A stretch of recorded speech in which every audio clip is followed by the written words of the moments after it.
Hello बच्चों, जेपीआईसी digital study में आपका स्वागत है। कैसे हैं आप लोग? आशा करते हैं आप लोग बहुत अच्छे होंगे, घर पे होंगे और सेफ होंगे। डियर स्टूडेंट्स, आज के इस वीडियो में हम डिस्कस करने वाले हैं क्लास 11 एनसीईआरटी मैथ्स के एक इम्पॉर्टेंट टॉपिक के बारे में। डियर स्टूडेंट्स, आप लोगों ने देखा कि इसके पहले हमने एक्सरसाइज 3.1 जो हमारा त्रिकोणमितीय फलन चैप्टर चल रहा है उसमें हम लोगों ने एक्सरसाइज 3.1 को कंप्लीट किया।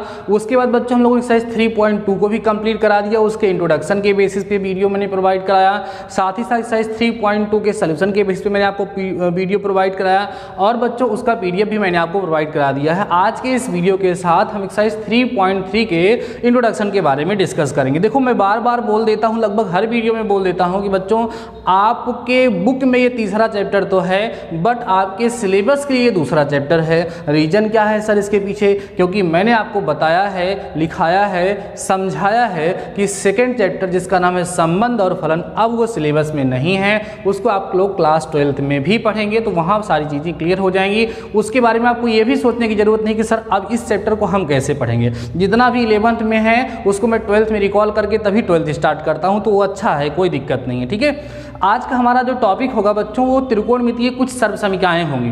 देखो, उनका डेरिवेशन काफ़ी लेंदी हो जाता है, तो बहुत ज़्यादा डेरिवेशन कभी आता नहीं है पेपर में, ना उसको कराने की ज़रूरत है, क्योंकि कुछ डेरिवेशंस तो ऐसे होते हैं जिनको करने से वो फार्मूले लर्न हो जाते हैं या वो एग्जाम में पूछे जाते हैं, तो उनको कराना चाहिए। बाकी बुक में लिखा हुआ है, आप चाहे थोड़ा बहुत पढ़ सकते हैं, आप समझ पाएंगे जो प्रीवियस हमने सिखाया है आपको उसी की बेसिस पे है। तो आज के इस वीडियो में हम कुछ त्रिकोणमितीय सर्वसमीकरणों के बारे में बात करने वाले। सर्वसमीकरणाएं क्या सर? क्लास 10th में आप लोगों ने त्रिकोणमितीय सर्वसमीकरणों के बारे में पढ़ा था, आपको याद होगा। 3 त्रिकोणमितीय सर्वसमीकरण बच्चे आप लोग वहाँ पर पढ़े थे। Sine square theta plus cos square theta is equal to 1। दूसरी त्रिकोणमितीय सर्वसमीकरण थी 1 plus tan square theta is equal to sec square theta. तीसरी थी बच्चों हमारी 1 plus cot square theta is equal to cosec square theta. उन्हीं को आपस में कन्वर्ट करके हम कई सारी सर्वसमीकरणाएं बनाते थे और उनका यूज करके हम लोग क्वेश्चन को सॉल्व करते थे। अब क्लास 11th में और भी अधिक से अधिक त्रिकोणमितीय सर्वसमीकरणाएं आपको पढ़ाई जाएंगी। तो अभी आज के इस वीडियो में हम आपके साथ डिस्कस करेंगे दो कोणों के योग एवं अंतर के त्रिकोणमितीय फलन, और यहाँ पर जो फार्मूले आपको बताएंगे उनको सर्वसमीकरणाएं कहते हैं। एक छोटी सी बात आपसे डिस्कस कर लें बच्चों, कभी कभी होता क्या है, कई सारे लोग क्वेश्चन पूछते हैं कि सर इसको हम सूत्र, जैसे कई सारे बच्चे बोलते हैं कि त्रिकोणमिति का सूत्र लगेगा। वास्तव में जो sine square theta plus cos square theta equal to 1 है बच्चों, वो सूत्र नहीं है, वो सूत्र नहीं है, वो क्या है? सर्वसमीकरण है। बुक में आपको सर्वसमीकरण ही लिखा मिलेगा। जितनी बार भी वो यूज होगा ना, वो हर बार वहाँ पर सर्वसमीकरण ही लिखी जाती है, वहाँ पर कभी भी सूत्र नहीं लिखा जाता है। लेकिन सामान्य बोलचाल की भाषा में हम लोग उसका सूत्र का प्रोनाउंसिएशन कर देते हैं, उस तरीके से उसको बोल देते हैं, लेकिन वो गलत है। क्यों गलत है भाई? देखो बच्चों, जो सूत्र होता है वो किसी पर्टिकुलर के लिए बनाया जाता है, लेकिन जो सर्वसमीकरण होती है वो सभी के लिए सेटिस्फाई होती है, इसलिए उसका नाम है सर्वसमीकरण। आइडेंटिटी जो सबके लिए आइडेंटिफाई हो वही आइडेंटिटी है, वही सर्वसमीकरण है। जैसे आपने पढ़ा sine square theta plus cos square theta equal to 1, तो किसी पर्टिकुलर वैल्यू के लिए नहीं है। थीटा का कोई भी मान रखोगे तो इसका लेफ्ट हैंड साइड और राइट हैंड साइड हमेशा क्या होगा? इक्वल होगा। इसीलिए बच्चों इसका नाम सर्वसमीकरण है, सूत्र नहीं है। क्लियर हो गई बात? चलिए, आज का हमारा टॉपिक है दो कोणों के योग एवं अंतर। ध्यान देना, दो कोणों के योग एवं अंतर के त्रिकोणमितीय फलन। Trigonometric functions of sum and differences of two angles. क्या लिखेंगे इंग्लिश में? Trigonometric functions of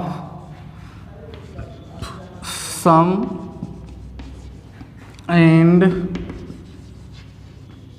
difference of two angles. Trigonometric functions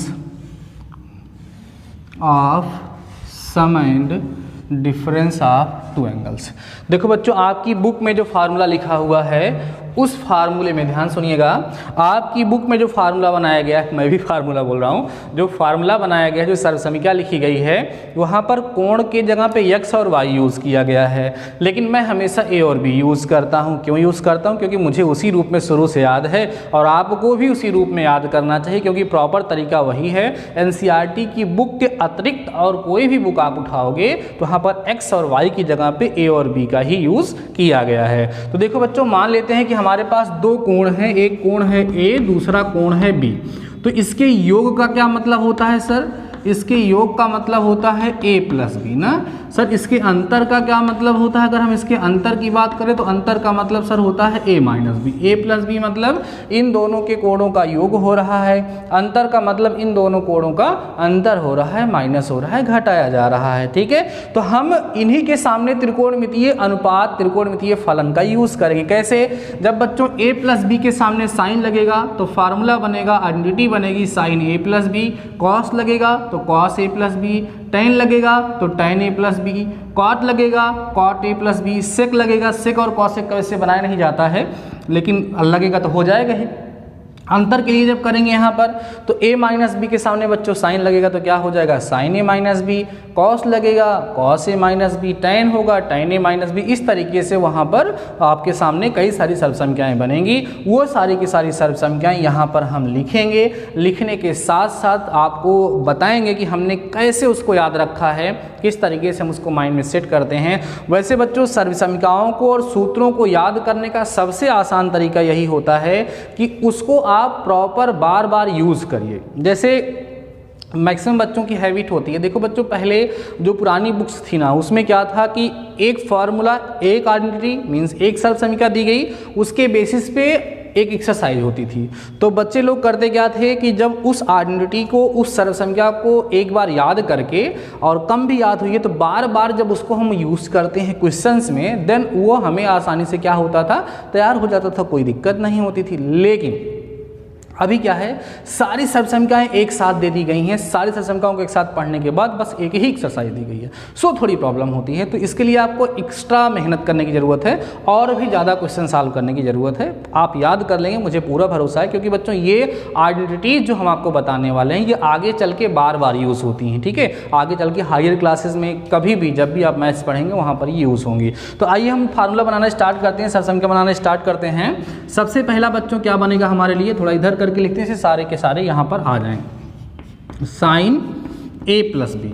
अभी हम 2 कोणों के योग के त्रिकोणमितीय फलन के बारे में बात कर रहे हैं। वहाँ पर त्रिकोणमितीय फलन भी कह सकते हैं, त्रिकोणमितीय अनुपात भी कह सकते हैं। आपकी बुक में अनुपात फलन, जैसे ये साइन लग गया तो फलन ही हो गया। ठीक है, तो sine a plus b is equal to, आप क्या लिख सकते हो, इसका फार्मूला होता है sine a cos b plus cos a sine b। ये है बच्चों एक सर्वसंख्या। मैं इसका यूज भी दिखाऊंगा अभी आप लोगों को, पहली है इसका यूज़ भी दिखाऊंगा कि इसका यूज़ है कहाँ, क्वेश्चन को सॉल्व करने में, कुछ वैल्यूज़ को फाइंड करने में। जैसे अभी आप लोगों ने बहुत बड़ी बड़ी वैल्यू फाइंड करना सीखा, त्रिकोणमितीय अनुपातों का जो चिन्ह मैंने आपको सिखाया उसकी हेल्प से बच्चों आपने काफ़ी बड़ी बड़ी वैल्यूज़ की फाइंड करना सीखा, उसको हमने आपको सिखाया। लेकिन जैसे मान लो 75 अंश का मान निकालने के लिए आ जाए, 15 अंश का मान निकालना आ जाए तो वो इसी की हेल्प से निकाला जाएगा। 18 अंश का मान, 36 अंश का मान, 54 अंश का मान निकालने के लिए आ जाए तो वो दूसरे फार्मूले से निकाला जाएगा। तो वो सब हमको यहाँ पर सीखना है। ठीक है, तो देखिए साइन a प्लस बी का फार्मूला हमने लिख दिया। उसके बाद होगा बच्चों sine a minus B. Sine a minus B जो होता है वो होता है sine a cos b minus में cos a and sine b। अब देखो बच्चों, ये 2 कोणों के योग का त्रिकोणमितीय अनुपात है और ये अंतर का। दोनों फार्मूला कितना आसान है, साइन कॉस आएगा फिर कॉस साइन आएगा, sine a cos b cos a sine b। Sine और कॉस में साइन और कॉस ही रहता है। जब प्लस होगा तो यहाँ प्लस रहेगा, यहाँ माइनस होगा तो यहाँ माइनस होगा। बाकी दोनों की दोनों चीज़ें आप देखेंगे सेम टू सेम वही लिखी हुई, जो यहाँ लिखा है वही यहाँ भी लिखा हुआ है। ठीक है, आगे बढ़ते हैं। अब ये दूसरा हो गया बच्चों। अब हम लोग तीसरा देखते हैं जहाँ पर कॉस आ जाएगा। तो जब हम कॉस a प्लस बी की बात करेंगे बच्चों तो क्या होगा, देखो हो जाएगा cos a cos b minus sine a sine b। ठीक है, उसके बाद फिर हम लोग बात कर लेते हैं बच्चों, चौथे नंबर पे आता है हमारा कॉस के बाद यहाँ पर a माइनस बी आ जाएगा। कॉस a माइनस बी जो होता है बच्चों वो इक्वल होता है cos a cos b plus sine a sine b। इतनी बातें समझ में आ गई सभी लोगों को, कोई प्रॉब्लम तो नहीं है? चलिए ठीक है। अब देखो यहाँ कैसे याद करना है बच्चों आप लोगों को। देखो जब कॉस का फार्मूला हम लोग यूज़ करते हैं तो या तो केवल कॉस रहेगा, ये एक तरफ केवल कॉस एक तरफ केवल साइन रहता है। देखो cos A cos B minus sign A sine B, cos A cos B plus sign A sine B. यहाँ पर ध्यान देने योग्य बात यह है बच्चों कि देखो साइन में जब प्लस था तो यहाँ प्लस आया है, लेकिन यहाँ जब प्लस था तो यहाँ माइनस है। तो याद रखना कॉस वाले में प्लस में माइनस होता है और माइनस में बच्चों क्या होता है, प्लस होता है। हो रही है बातें क्लियर? कोई डाउट नहीं है। इस तरीके से आप लोगों ने साइन का और कॉस का दो कोणों के योग और अंतर के त्रिकोणमितीय अनुपात या कह सकते हैं त्रिकोणमितीय फलनों के बारे में आप लोगों ने सीख लिया। ठीक है, अब हम बात करेंगे बच्चों टैन के बारे में। क्या होता है tan sir? Tan A plus B. Tan A plus B का फार्मूला होगा बच्चों tan A plus tan B अपान में होता है 1 minus tan A tan B. यह भी याद करना आसान है। देखो प्लस में ऊपर प्लस है और नीचे क्या है, माइनस है। ये हो गया आपका 5th नंबर का फार्मूला। ठीक है, टैन ए माइनस बी का। अब ऐसे ही आपको पता है बच्चों कॉट का भी होगा, सॉरी इसके बाद अभी पहले माइनस वाला बना लो।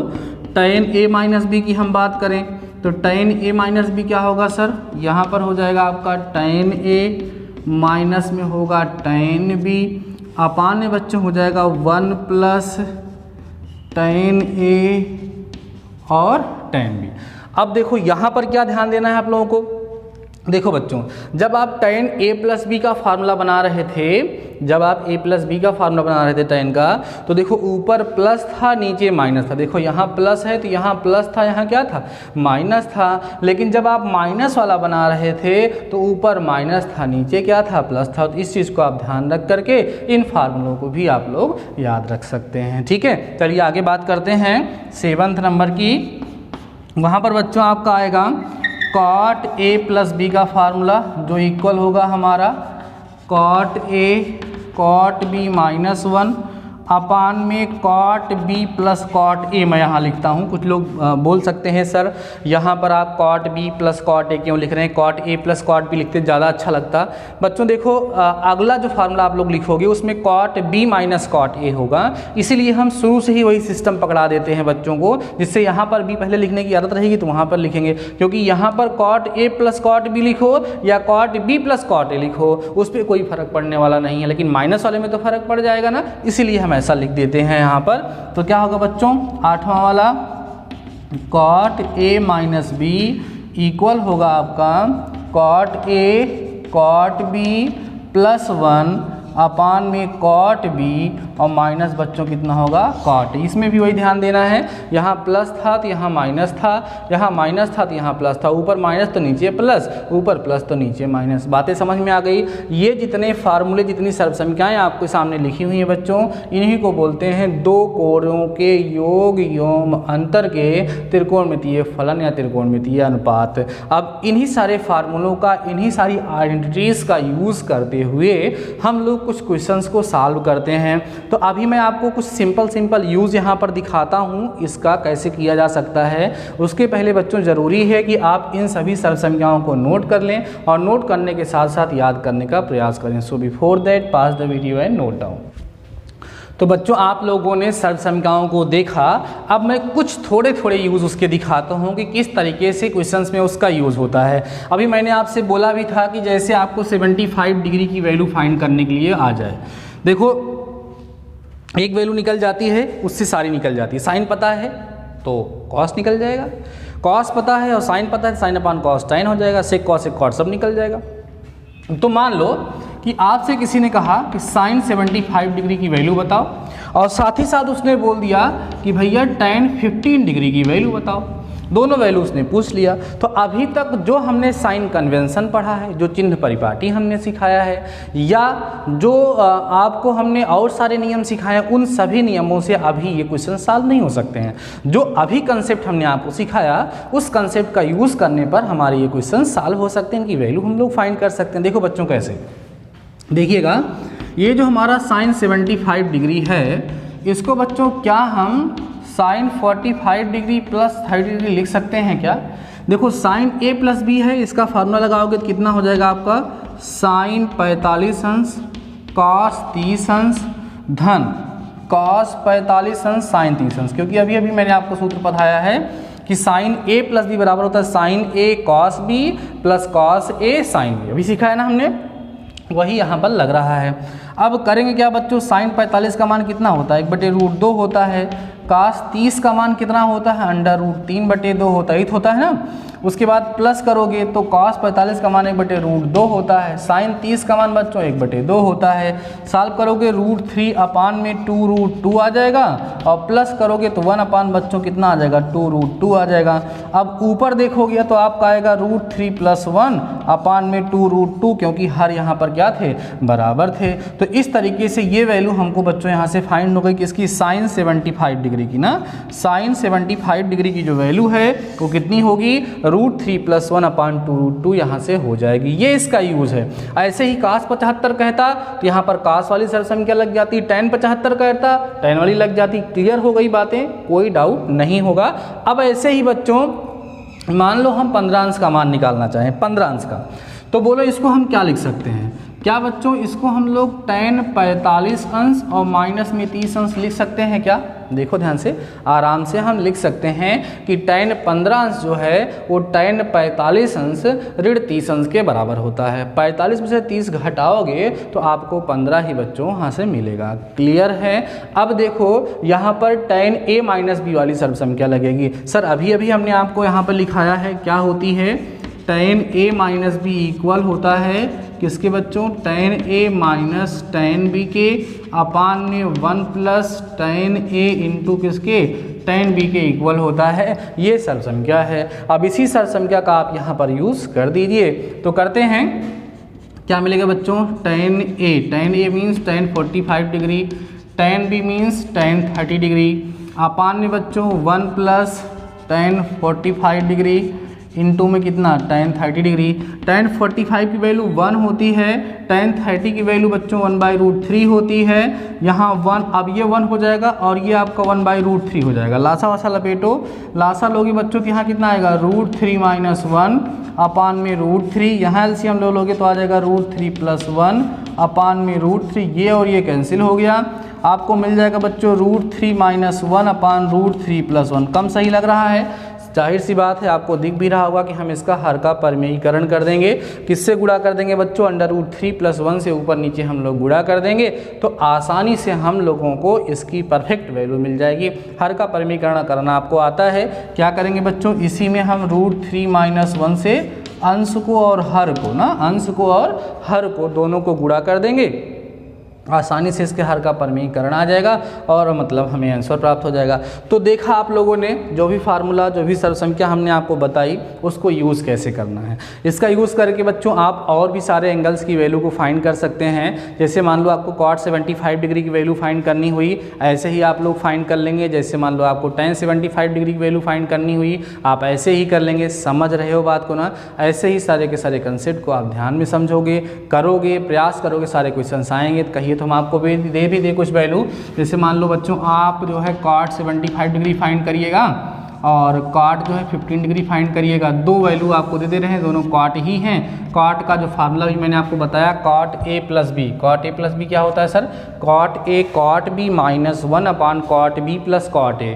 cot a - b का क्या होता है? cot a cot b + 1 upon cot b - cot a। ठीक है, तो आशा करते हैं कि इस वीडियो में जितनी ही बातें आपको बच्चों बताई गई हैं वो सारी की सारी बातें, सारे के सारे फार्मूले, देखो अगर हम चाहें तो अभी और भी फार्मूले हम लिख सकते हैं। जैसे sin 2a का formula 2 sin a × cos a होता है, cos 2a का formula cos square a - sin square होता है। अब की जो पढ़ेंगे तो आप पढ़ेंगे किसी कोण के अपवर्त्य को, माने उसके गुणक का पढ़ेंगे। जैसे 2a का पढ़ेंगे, फिर 3a का पढ़ेंगे, मतलब sin 2a cos 2a tan 2a cot 2a, फिर पढ़ेंगे आप sin 3a cos 3a tan 3a cot 3a। ये सभी के सभी फार्मूले इन्हीं फार्मूले से डेराइव होने वाले हैं। सो हम ये चाहते हैं कि पहले आप लोगों को ये सारे फार्मूले लर्न हो जाएं, ये सारे फार्मूले आपको याद हो जाएं। जब आपको ये सारे फार्मूले बच्चों याद हो जाएंगे देन हमें क्वेश्चन को सॉल्व करने में क्या होगी, आसानी होगी। तो ठीक है बच्चों, आज के इस वीडियो में बस इतना ही। ऐसे ही घर पे रह करके सेफ रहिए, सुरक्षित रहिए और पढ़ते रहिए। दूसरी चीज़, जो आपको टास्क हम देते हैं,